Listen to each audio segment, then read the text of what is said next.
అశోక్ కుమార్ అన్న, కోర్ట్స్ ద్వారా న్యాయం జరగదా? అన్ని ఆధారాలు మనం సేకరించి కోర్టుల కేసేస్తే అట్లాంటి కేసులలో విచారణకు రావు. ఎగ్జాంపుల్, ఇవిడ ప్రత్యూష కేసులో ఆమె ఆధారాలు లేకుండా చేసారు. ఆమె 25 ఏళ్ల నుంచి ఆ కేసు విచారణకు రాదు. వాళ్ళ అమ్మకి తెలుసు ఎవరు చంపారో, కానీ ఏం చేయలేని పరిస్థితి. కొట్లాడి విసిగి వేసారిపోయింది. సో అట్లనే ఈ యొక్క ఇది మన బిల్కిస్ బానో కేసులో వాళ్ళకి శిక్షలు వేసిన కూడా బయట వదిలేసారు. అట్లా ఎంతో మంది స్వామీజీలను వస్తున్నారు పోతున్నారు, డేరా బాబాలు, ఇంకో బాబాలు. అది కాకుండా ఈ యొక్క ఇది అక్కడ కాంగ్రెస్ ఎంపీని అందరి ముందరిని ఆయన యొక్క 25 మందిని రక్షించే ప్రయత్నం చేస్తే గోద్రాలలో చంపేసినాక ఆయన భార్య మొన్న రీసెంట్గా చనిపోయింది.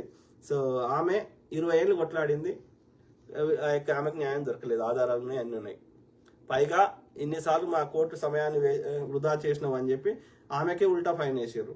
అట్లనే ఆడ సంజీవ్ భట్ అనేట ఆయన ఐపీఎస్ అధికారి, ఆయన ఒక్కడే చెప్పిండు మోడీయే కావాలని గ్రౌండ్లో పోలీసులు లేకుండా చేసిండు అనేది. అందుకని ఆయనకి ఈ కేసు ఈయన ఆధారం చెప్తే మోడీకి శిక్ష పడుతుంది కోర్టులో, కాబట్టి ఇది రావద్దు అని ఆయన వేరే కేసులో, ఒక తప్పుడు కేసులో ఆయనకి వేరే ఆయన ఎన్కౌంటర్ చేసినామని చెప్పి, లాకప్ డెత్ చేసినామని చెప్పి వేరే కేసులో ఆయనకు శిక్ష వేస్తే ఇప్పటి వరకు రిలీజ్ చేయలేదు. వాళ్ళ కూతురు ఎన్నోసార్లు కేసులు వేస్తే కూడా ఆ కేసులు ఉల్టా వాళ్ళ కూతురికే ఫైన్ వేసింది సుప్రీంకోర్టు, ఏమని మా కోర్టు సమయాన్ని వృధా చేయకు అని చెప్పి. సో ఇట్లా అనేక కేసులు ఉన్నాయి. ఇవాళ ఇది 2 బ్రాహ్మణ న్యాయవాదులని నడి రోడ్డు మీద హత్య చేశారు మొన్న ఒక 4 years బ్యాక్. ఇది హరీష్ రావు చేయించిండు, ఎందుకంటే ఆయన అన్ని కేసులు వేస్తున్నాడు వీళ్ళు భూములు కబ్జాలు పెడుతుంటే. సో అందుకని ఆ యొక్క పుట్ట మధుకర్ అనే ఒక గుండా రౌడీ మాజీ నక్సలైట్ ద్వారా చంపించిండు. ఇప్పుడు వాళ్ళు నడి రోడ్డు మీద చంపినారు, ఆధారాలు ఉన్నాయి.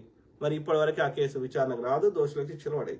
ఏం చెప్తున్నా, ఎట్లా మేనేజ్ చేస్తారు అంటే ఫస్ట్ ఆఫ్ ఆల్ ఆధారాలు లేకుండా చేస్తారు. ఇప్పుడు మన వివేకానంద కేసు ఉంది, ఇప్పటి వరకు విచారణకు రాదు. 6 ఏళ్ళు అయింది. వాళ్ళ కూతురు సునీత కొట్లాడి విసిగి వేసారిపోయింది. బీజేపీ దగ్గర అన్ని ఆధారాలు ఉన్నాయి, సిబిఐ దగ్గర ఉన్నాయి, కానీ దాన్ని జగన్ ని తనకు సపోర్ట్ చేయడానికి వాడుకుంటాడు తప్ప ఆ కేసు విచారణకు రాదు, దోషులకు శిక్షలు పడాయి. అంటే ఏం చెప్తున్నా ఇక్కడ ఓవరాల్ సారాంశం, ఇంకా ఏండ్లు అయిపోయి విచారణ రాకుండా అయిపోయి అందులో ఉన్న ఎవరైతే కేసు వేసిన వాళ్ళు కానీ, అందులో కేసు ఎవరి మీద దోషులు కానీ వాళ్ళందరికీ వాళ్ళు చచ్చిపోతారు. చచ్చిపోయినాక అప్పుడు కేసు కొట్టేస్తారు, అంతే తప్ప కేసు విచారణకు రాదు, వాళ్ళకి శిక్షలు పడాయి. ఇది అంటే దే ఆర్ ఇన్ఫ్లుయెన్స్డ్. అధికారంలో ఉన్న వాళ్ళకి వాళ్ళకి రావాల్సిన వాటాలు మూటాలు ఇస్తే, లేకపోతే ఓట్లు వేయిస్తే వాళ్ళు ఆ కేసుని విచారణకు రానియరు, అన్ని ఆధారాలు ఉంటే. ఫస్ట్ చేసేది ఆధారాలు తారుమారు చేస్తారు. అది చేయగలిగితే, ఇక చేయలేకుండా అన్ని ఆధారాలు మనకు దొరికితే, మనం సంపాదించగలిగితే కేసు విచారణకు రాదు. అయితే ఇప్పుడు బీజేపీ ఉన్నంత వరకు అయితే వరస్ట్. బీజేపీ పోయినాక వస్తుంది. బీజేపీ ఉన్నప్పుడు ఇట్లా ఉన్నది వరస్ట్. బీజేపీ పోయినాకైనా రేపు ఏ ప్రభుత్వం వచ్చినా న్యాయం దొరుకుతుందని నేను అనుకోవట్లేదు. ఎందుకంటే ఏ పార్టీ వచ్చినా వాళ్ళకి ఓట్లే ముఖ్యం. ఇవాళ సోకాల్డ్ కేఏ పాల్ అనేట ఆయన పార్టీ పెట్టినా అదే పరిస్థితి అవుతుంది, హర్ష కుమార్ పెట్టినా అదే పరిస్థితి అవుతుంది, ఆర్ఎస్ ప్రవీణ్ కుమార్ పెట్టినా అదే పరిస్థితి అవుతుంది. ఎవరికైనా ఓట్లు కావాలి, ఎవరికైనా రాజకీయం చేయాలి, ఎవడైనా దోసుకోవాలి. కొత్త పార్టీలు అయితే ఇంకా వరస్ట్ ఉంటుంది, ఎందుకంటే వాడు చూడక పైసలు చూస్తుంది కాబట్టి ఇంకా ఎక్కువ దోసుకుంటాడు.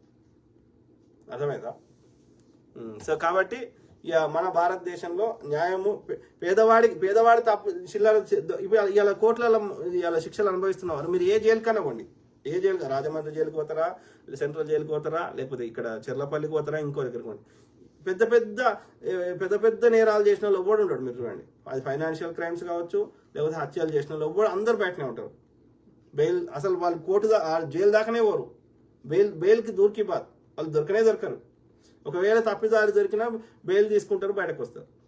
మీరు చూడండి, అన్ని చిల్లర పెట్టి దొంగతనాలు, కుటుంబ తగాదాల్లో ఆ ఆవేశం తట్టుకోలేక ఇది ఆ కోపంలో ఏదైనా చిన్న అది అంటే వాళ్ళకి ఇంటెన్షన్, రెగ్యులర్ క్రిమినల్స్ కాదు, ఇంటెన్షన్ చేసిన వాళ్ళు కాదు, లేదంటే చిన్న చిల్లర దొంగతనాలు చేసినాయి, లేదు అంటే కుటుంబ తగాదాల మధ్యలో ఆవేశంలో చంపడము, ఇట్లాంటి వాళ్ళే ఉంటారు తప్ప, పేదోళ్ళే ఉంటారు తప్ప. ఇలా ఎవరైతే బీసీ ఎస్సీ ఎస్టీలు అంటారో వీళ్ళే ఉంటారు తప్ప బడాబాబులు ఎవ్వరిని జైల్లో ఉండగా మీరు చూడండి, ఉండనే ఉండరు, ఏ జైలు కనవ్వండి.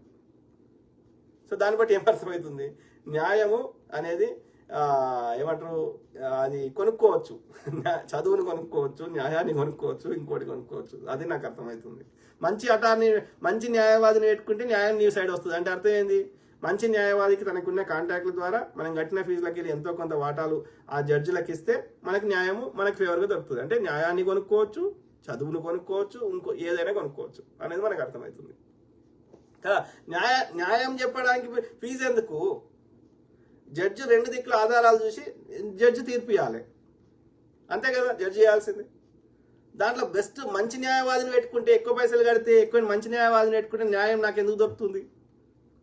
ఆధారం ముఖ్యం కదా. అంటే అంటే ఎట్లా వ్యవస్థలు పనిచేస్తున్నాయో అర్థం చేసుకుంటే చాలు. సో న్యాయం దొరుకుతుందా అంటే నాకు డౌటే. సో అది మిత్రులారా, JP Ramesh super sir, thank you.